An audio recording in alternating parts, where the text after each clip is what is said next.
Good morning. Welcome to worship with the community of First Unitarian Church of Omaha. I'm Reverend Shari Woodbury, the congregation's settled minister. I'm glad you've chosen to join us on this bright March morning to worship, which from the Latin means to remember that which is of worth. And thus we come together in community weekly to reground ourselves in our highest values. A special welcome to visitors. This congregation is a community of all ages and abilities. It's a community with a rainbow of gender and sexual identities. It's a community of diverse cultural and class backgrounds. We draw from many different sources of inspiration and share common liberal religious values. Whoever you may be, we invite you to bring your whole self into this place. If you are joining us online, I encourage you to create a YouTube account and sign into it when you participate that way. This will allow you to take part in things like joys and concerns, and sometimes, including today, other ways of participating actively in the service. All are also invited to subscribe to our channel and share videos that you like with others that you think might be touched by the messages and by the music. For those here in person, you're invited to go downstairs after the service to the common room, which is the fellowship hall immediately below the sanctuary here, for coffee and conversation. A couple of brief announcements. First Steps will take place today. That's a drop-in class for visitors that we hold once a month. Melissa Gibson, who's there, a very friendly person there at the back of the sanctuary, will be hosting it in probably 10-15 minutes after the service ends. So you have a chance to go down, grab a coffee and a bite to eat, and then you can come back up and go down to the lounge, which is the room with the couches at the end of the hall here. It's just an informal gathering to get acquainted a little bit, learn a little bit about this congregation, Unitarian Universalism, maybe ask any questions you might have. And there is nursery care available today for that. And other thing I wanted to mention is we have a new video station in the common room for making videos for your church teams or projects or just anything you might want to use them for. We're trying to help everyone get more comfortable with video. So as an experiment related to our play and purpose theme this year, we have a really easy yes/no question you can answer on video if you go down to the common room after the service and help us all get into the spirit of sharing with each other in that way. Let's see, if you want to learn about other activities going on around First Unitarian, you can use the QR code or links in your program. And there also are some printed e-news from Friday in the foyer that you could grab on your way out. Our church occupies the traditional treaty lands of the Omaha and Otoe-Missouri tribal nations, whose sovereignty existed long before the state of Nebraska. We'd also like to express our respect to the Ponca, Winnebago, and Santee Sioux tribes, all of Nebraska, as well as the many other indigenous groups represented in the Omaha area. Our aspiration is to continue to educate ourselves and support causes, charities, and rights of indigenous peoples in the area. Again, welcome to worship.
At this time, I invite forward Valerie, Braith, and Vera to light the flaming chalice. You can find the chalice lighting words in your order of service or inside the front cover of the gray hymnal.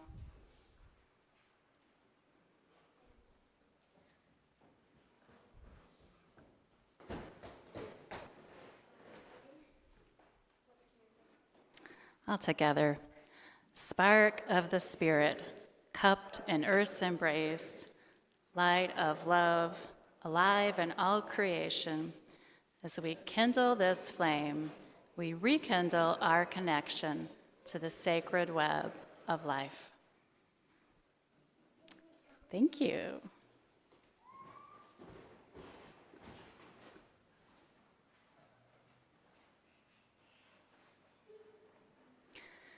Welcome to a new story. Welcome to a day unwritten. We gather to speak of possibility. We remember the losses. We celebrate the victories. As a people of story, we embrace the possible over even the probable, weaving a story of hope. Join us in the new story. Join us in the day unwritten. Join us in the future of possibility.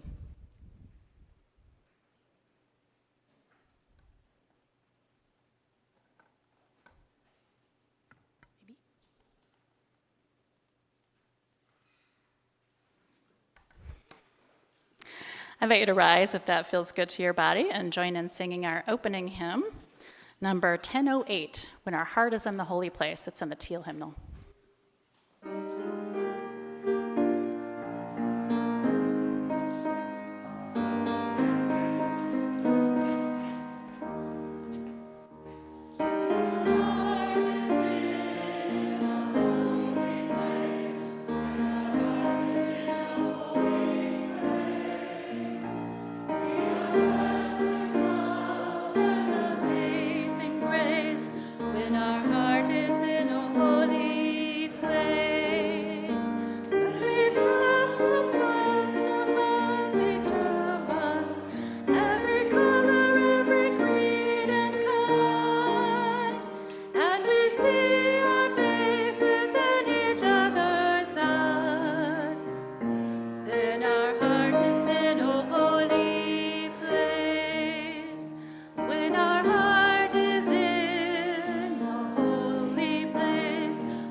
Children are invited forward for a story for all ages. You can sit in the front pew if you want, or on the floor if you prefer.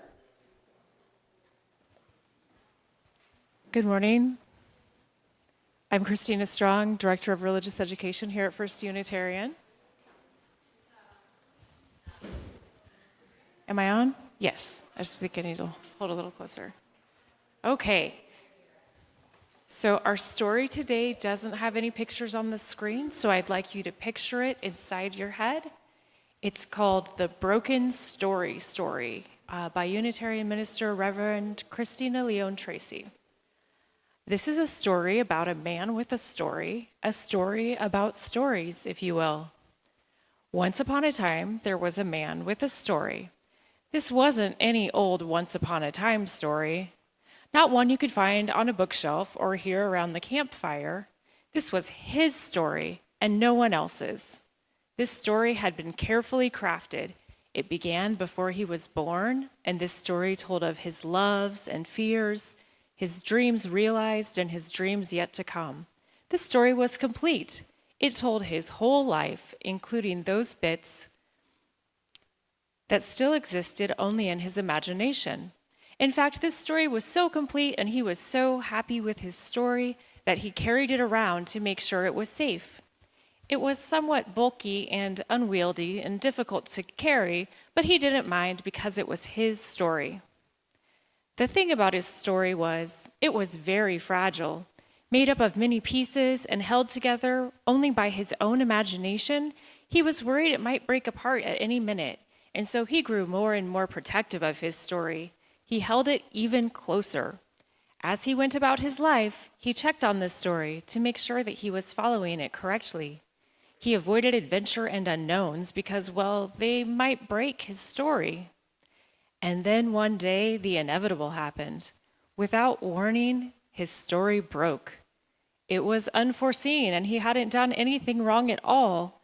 But there it was, laying in 1,000 shattered pieces on the ground, with sunlight glinting off the bits of story he had so carefully protected for all those years. He was heartbroken, and since his story hadn't said to put the pieces back together, he was at a loss. What would he do now? He sat down next to the pile of pieces and cried. A while later, maybe it was minutes, maybe it was hours, a group of people came out of the nearby building and saw him sitting on the sidewalk, surrounded by a pile of broken pieces, clearly in need of help. "What happened here?" a woman asked. "My story, it's gone. I worked so hard to build it, to protect it, to keep it from harm, and now it's gone. Gone," he wailed. "Is this the story here?" a man asked. "Yes, look at it. There's nothing left of it." "It looks like it's here, not gone," said a child. "We just have to put it back together, like Legos." "Put it back together? There's no way. You don't even know what it looked like. How will you put it back together if you don't even know me?" The child was tenacious. "Don't worry. With all of us here to help, we'll put it back together in a way that you would never even expect. You know, it might be more beautiful than before." And so they swept up the pieces of this man's story carefully and went together into the building from which they had emerged. They poured the man some hot coffee and sang a song he had never heard before, something about coming again and again, though you've broken your vows 1,000 times. The song was soothing, and the coffee was warm, and the people were friendly. He began to feel hope again, that his story could be put back together. And it took a long time. Maybe it was days, maybe it was years, but they got it all back together and they added new parts, and some old parts didn't fit anymore, but that was okay. The child had been right. It was even more beautiful than before. And this time, the story was held together not only by his imagination, but the imagination and support of an entire community. It wasn't nearly so fragile, and it even allowed for adventure. And now I'd like to invite our children to come to class as the congregation sings This Little Light of Mine.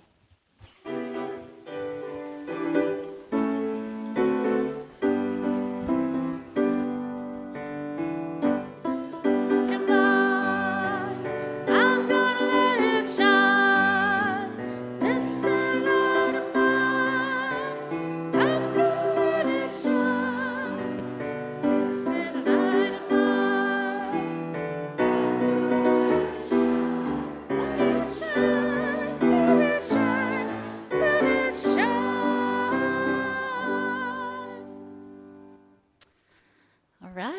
And Douglas Lee Regier is going to help us kick off our stewardship service today with some reflection of his own.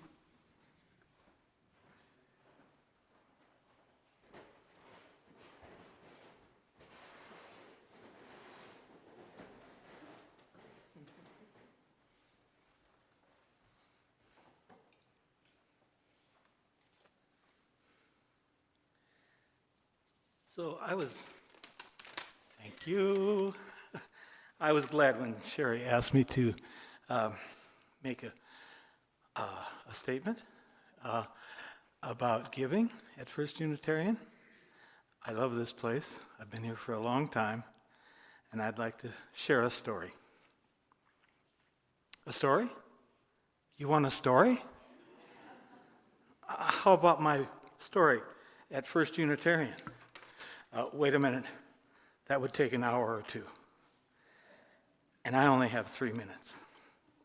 Suffice it to say, I go way back.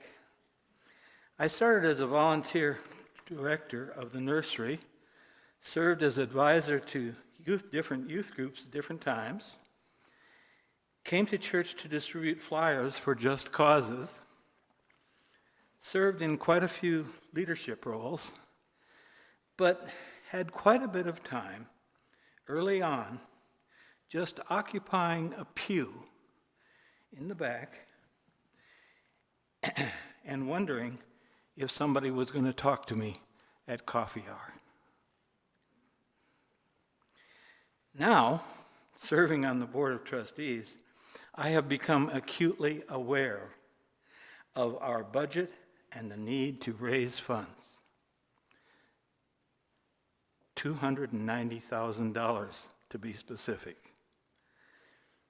to cover our deficit, maintain our wonderful staff, and undertake some major repairs and the operation of this beautiful building. So, to get a little personal, a little of my history. In '72, when I first came here, I tossed into the offering plate a quarter here, $1 there, and so on. But in the 1980s, after marrying Chrissa Lee Regier, I and a few other church leaders organized and executed the very first, I think, every member canvass, in which we went out and visited every member family in their home. Do you remember that? Did you help with it? Probably, Kaylin did. All right. That was a task. But that inspired Chrissa and me to pledge an amount which seemed substantial to us at the time. We have increased that regularly and are considering whether we can do it again. I do want to acknowledge that there are many ways to give to the church, and I want to pay tribute to all that you do. You know who you are. As an example, Roman Noriega, yesterday at his memorial service for Donna Neff, she reported how he made chocolate chip cookies every year for the Heart and Hand auction. I just happened to see that there are some downstairs for later. And that in the years she knew him, he had baked and donated, she calculated, 2,000 to 3,000 cookies. Now that's a gift from a secret recipe. And so that was a great gift and really nice to hear about yesterday. So now it's up to you to decide how to handle your giving to First Unitarian. If you regularly put a check in the offering plate, that helps a whole lot. But if you put that in as a pledge and put it in a white envelope each time, that would really help us to maintain the budget.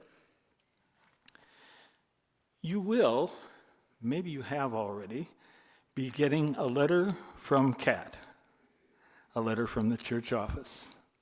It'll tell you some things, including the theme of a story for each of you, and a pledge form. Now, you can save us a whole lot of calls. We're going to be calling later. You can save us a whole lot of calls if you go ahead and fill out that pledge form right away and get it in.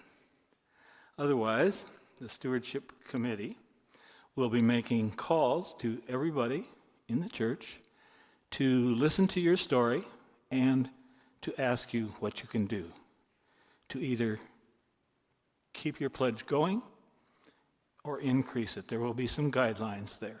You know, when I was growing up a Baptist, 10% was considered a tithe. Well, we've adjusted that a little bit for Unitarians, and so you'll be given some notice about that. And it really, really does help if you put it in as a pledge. So you'll be hearing from us. Thank you.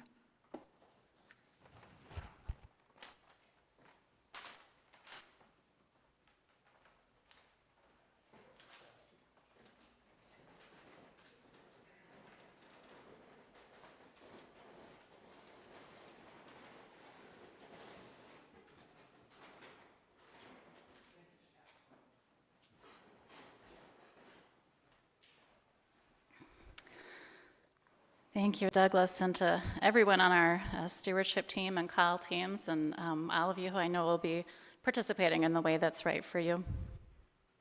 Each week, speaking of generosity, we practice our spiritual value of generosity by sharing with others through our community offering. Half of the gifts that aren't otherwise designated are donated to a local cause, which resonates with Unitarian Universalist values. We share the plate. If you're online or prefer to give via your smartphone, you can use the QR code or the link. For March, our Share the Plate recipient is one we haven't had before. It's an organization called All People's Pantry. All People's Pantry provides culturally appropriate foods to the greater Omaha Council Bluffs area intercultural community whose needs are not met by traditional food pantries. Alongside partnerships with other churches, health organizations, and nonprofits, All People's Pantry not only provides food, but creates a space to care for the whole person where diverse cultures feel comfortable, safe, and supported. Through its partners, the pantry serves area migrants and refugees with compassion and dignity. They're part of a changing conversation about how food pantries serve our community and how they function. The offering is gratefully received.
I have a quick practical question. Does anybody need a note card? If you came in through the foyer doors, you probably were given one by an usher. If you came in through the garden door, you might have missed that. So, yeah, definitely the choir and a few in the back too who need. I see. And a program. There we go. Okay. Thank you, Jean. So we come to the time for sharing of joys and concerns, which is part of our service every week, sharing some of the stories of what is going well and worth celebrating in our lives, and the stories of things that are hard that we need support for. Colin? Where'd Colin go? There you go.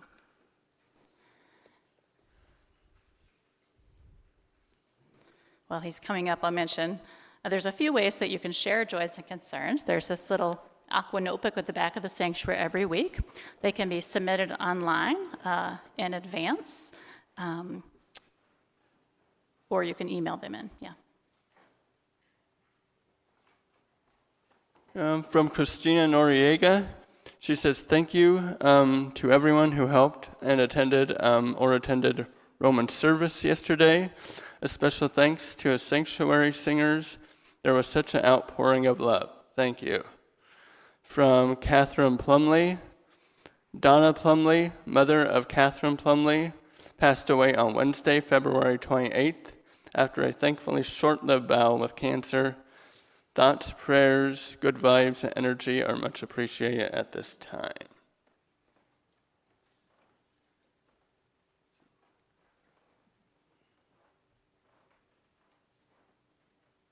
And also from Christina Noriega, thank you everyone for making Roman's Memorial very memorable.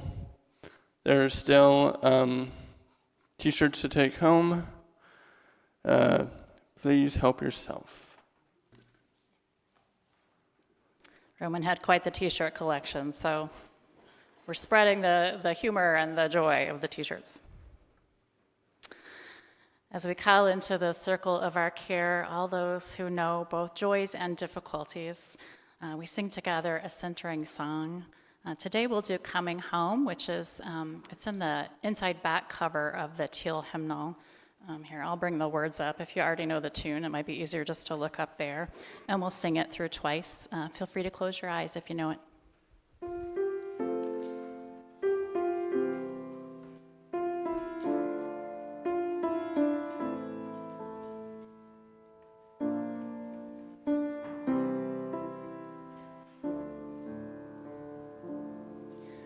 I return to myself, here where I belong.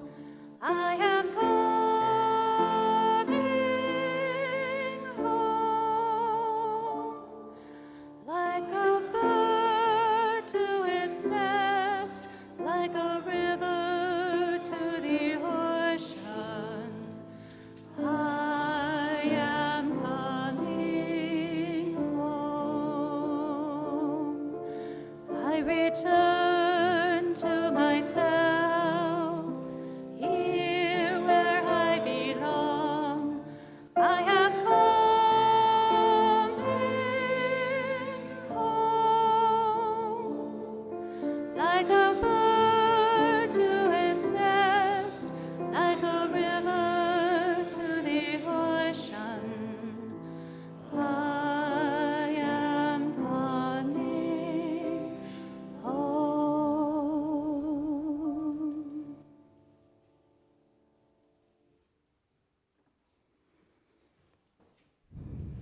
On the wings of this music, I invite you into a time of contemplation. In preparation for moving inward, you may now wish to gently close your eyes and get comfortable in your seat. Perhaps rest your hands gently on your lap. After a common meditation, we'll hold a time of shared silence, which I'll end with the sound of a bell. First, these words of Karen G. Johnston. Humans make maps of stars, choosing some stars, ignoring others, to project our imaginations onto the heavens. These maps shift over time across cultures. Names change for the same assemblage of bright points: Drinking Gourd, Big Dipper, Plow, Lost Hunters, Saptarishi. Humans make constellations by connecting stars. Humans make meaning by connecting stories, story to narrative to story. Some blaze bright, some are faint. Most are backdrop to the great and mundane human unfolding. Let us imagine the stories of our lives as a starry universe above our heads. As participants in this congregation, we are tasked and trusted to draw constellations in this, our beloved small universe. May the stories we connect draw constellations that reflect a shared ministry that calls out the best in each of us.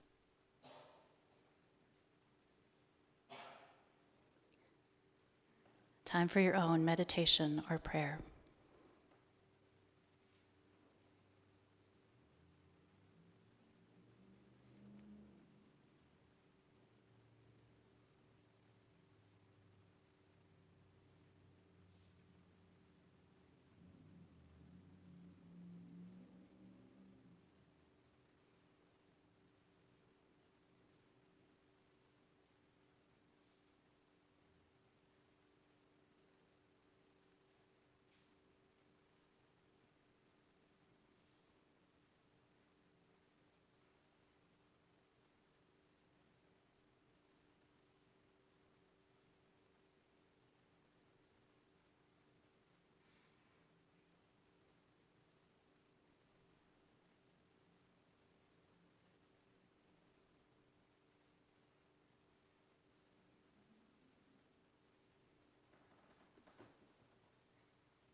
The sanctuary singers share a gift of music.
Ask me to sing, and I will give you a part of my soul.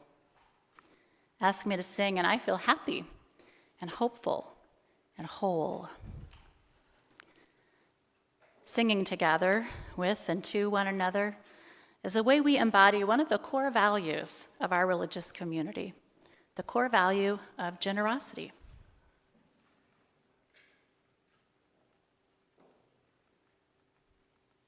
Here we go. In the proposed new articulation of Unitarian Universalist values, expressed in Article 2 of the bylaws of our National Association, here is how generosity is defined. We cultivate a spirit of gratitude and hope. We covenant to freely and compassionately share our faith, presence, and resources. Our generosity connects us to one another in relationships of interdependence and mutuality.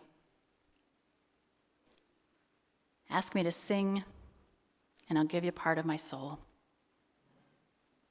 Freely, fully, generously present.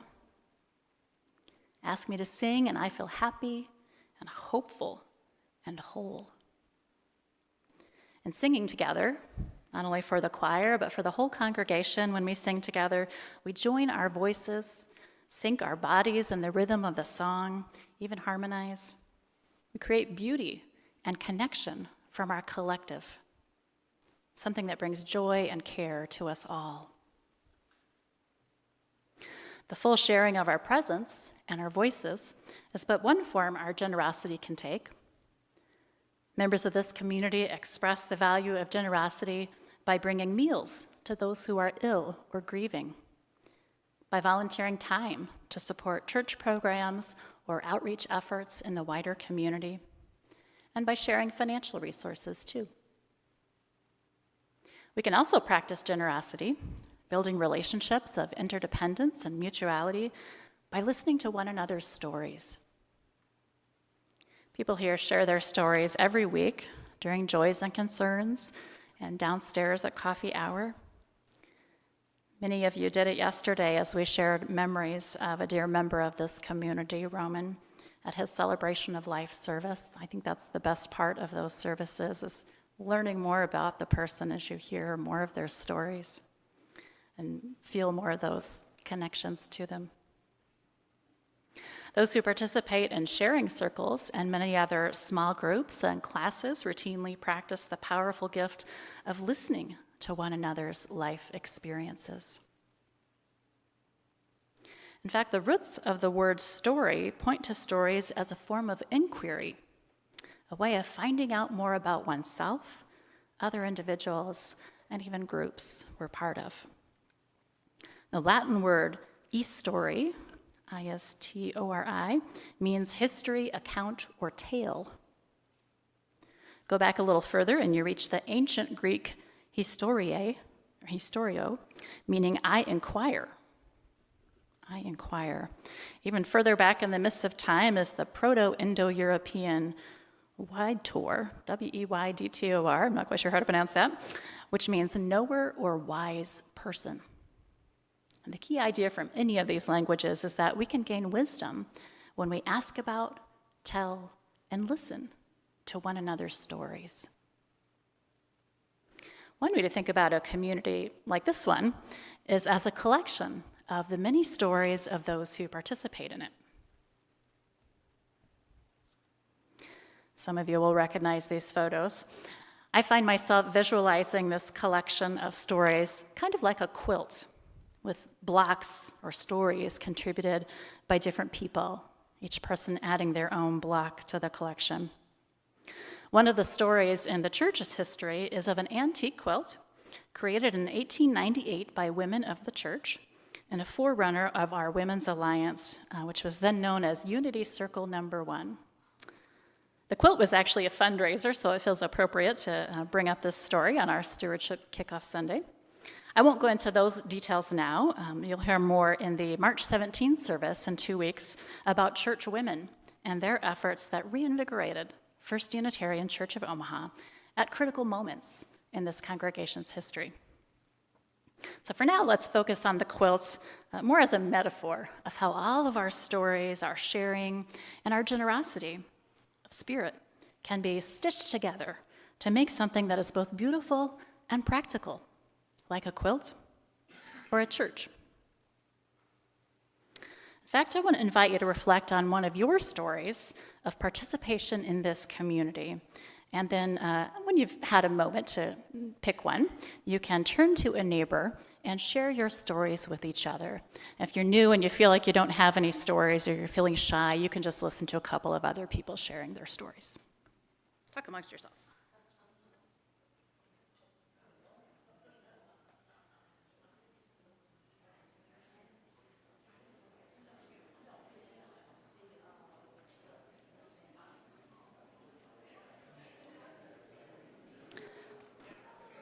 If you're online, you can share in the chat, by the way.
All right, I wish I'd had a little voice recorder next to each one of you so I could have heard that.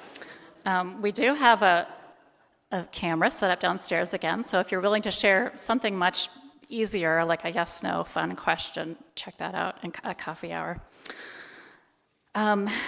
Also, Douglas mentioned this too.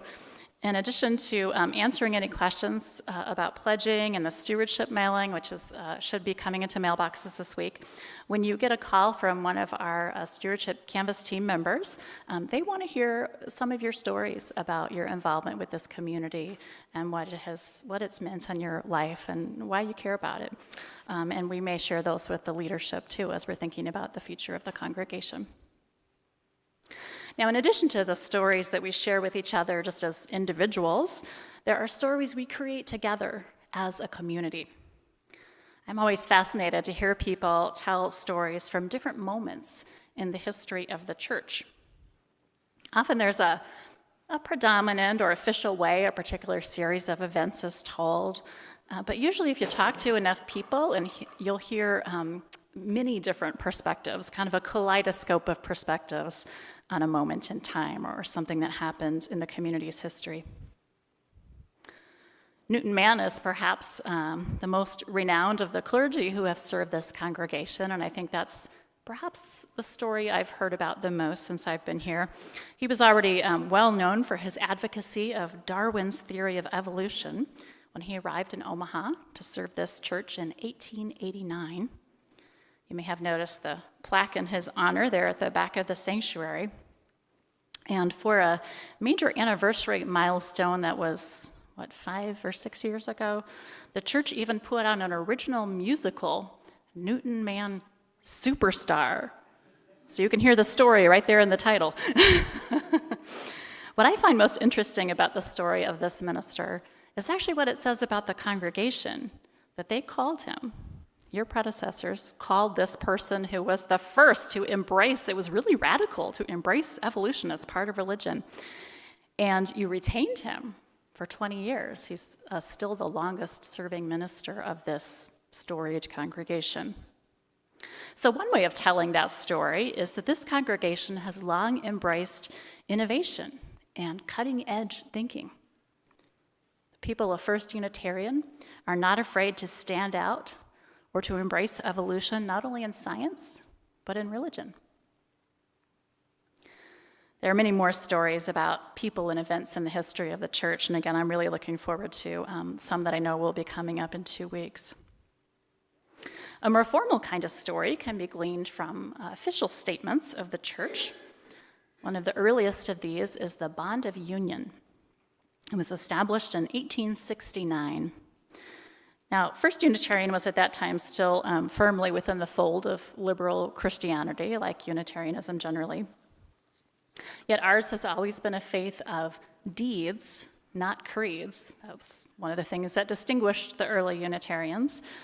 So the Bond of Union provided an alternative to defining the church by its beliefs. It was a way of answering the question, what are we about here, if it's not the kind of creedal thing that you might find in many other congregations around? Well, key ideas from the Bond of Union include coming together for mutual helpfulness in right living and for the advancement of sound morals in the community, pledging to care for the welfare and influence of the congregation, and emphasizing the religion of character and daily life above creedal confessions. Now, some of the language may sound a little old-fashioned now, but the core ideas remain relevant today. And indeed, this statement is still in the membership book that people sign when they join as members of the congregation. Mottos and formal mission statements can tell the story of the congregation in an even briefer form than the Bond of Union. The last motto I've seen from the congregation was, "Many journeys, one congregation." Anybody remember that one? And the logo has a bunch of hands around the chalice.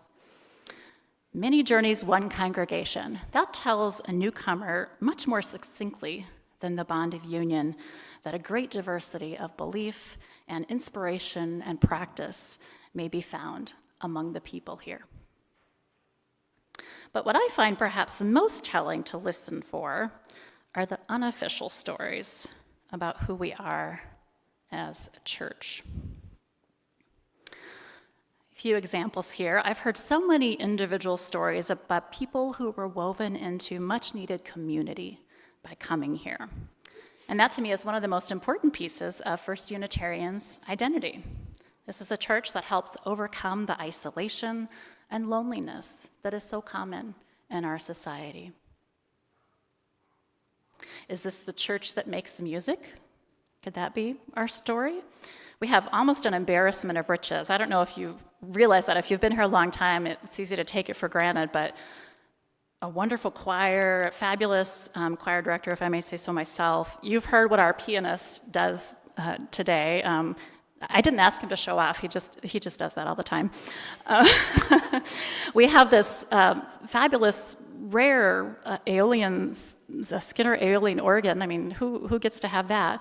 Not to mention special guests who come as musicians, and our wonderful Offbeats contemporary group that brings all kinds of different genres and sounds and rhythms into the sanctuary. So Are we the church that makes music? Is that our story? How about the church that knows how to have fun together?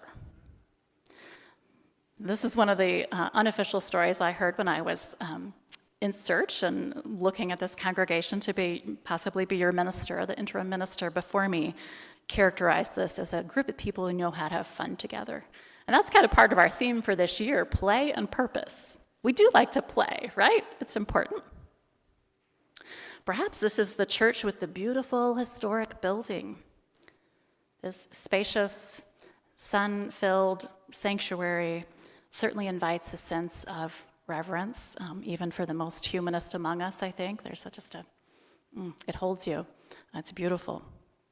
This New England-style architecture and listing on the National Landmark list are unusual anywhere, and certainly in Nebraska. How important are these things to our identity? For some here, I know it's important that we're the church that sides with love on issues like reproductive justice, full inclusion and rights of LGBTQIA people, self-determination for Indigenous people.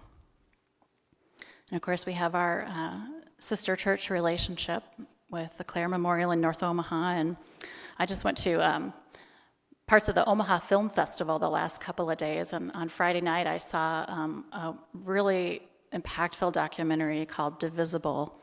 If you've been to the, what's it called?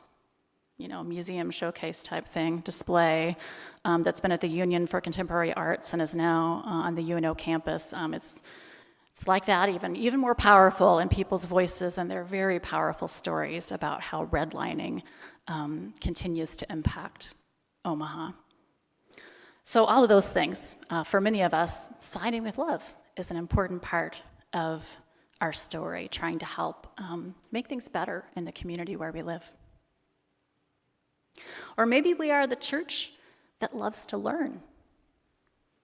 There always seems to be a hunger for more opportunities for adult learning and growth, although we do have a wide variety of groups and programs that are ongoing.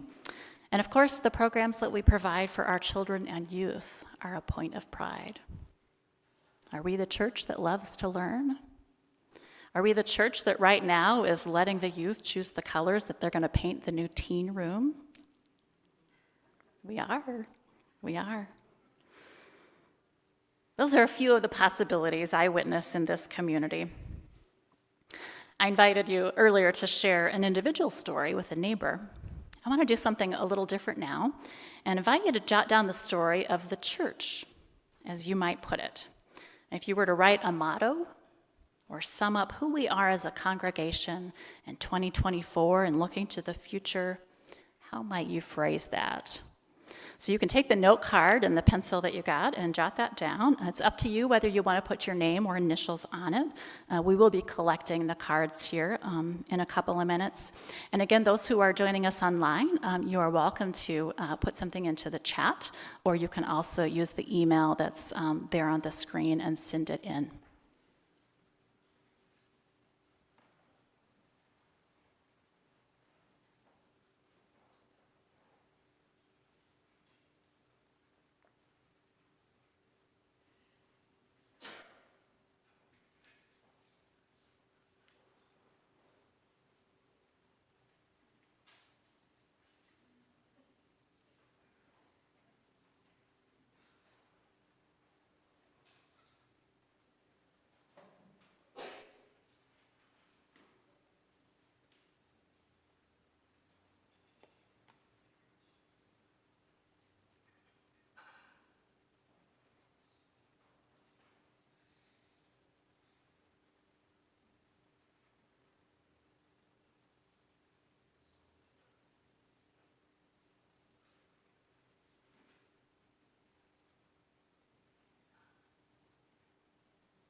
All right, Melissa's going to come down the center here to collect those. If you're in the throes of inspiration and need to write a little bit more, you can hang on to it. Here's a couple that came in from online participants. Cindy Nather offers the motto, "A voice of reason in a not quite reasonable world." Kindness, thank you for sharing kindness, says, "To me, y'all seem to be a place of stability, a place to see myself thriving and growing." Those are some wonderful stories, and I look forward to reading some of yours. We're going to probably put these up on the gallery wall in the common room downstairs so you can see what other people wrote.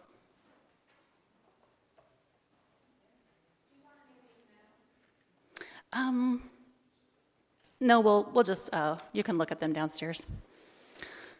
And I'm thinking, Christina, maybe Roman would have even liked the service. You got to chat amongst yourselves and do some little answering, yeah. Less preaching, more dialogue.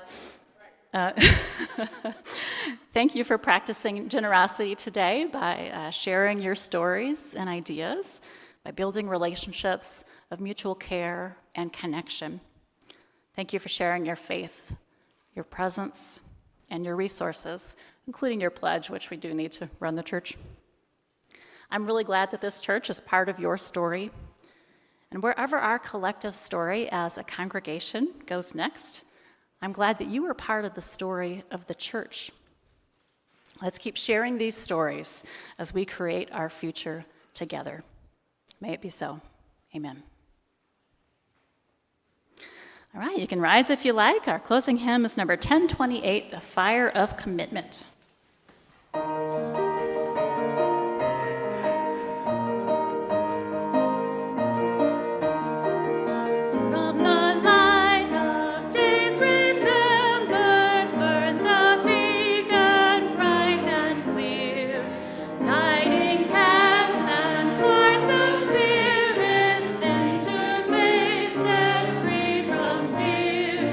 With the fire of commitment.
From the stories of our living rings a song both brave and free. Let us continue to share the quilt block stories of our own lives with one another. Let us continue to write the story of this church community together. And let us be guided by generosity, by a spirit of gratitude and hope, sharing freely of our faith, presence, and resources as we connect and care and create a bright future. May it be so. Amen.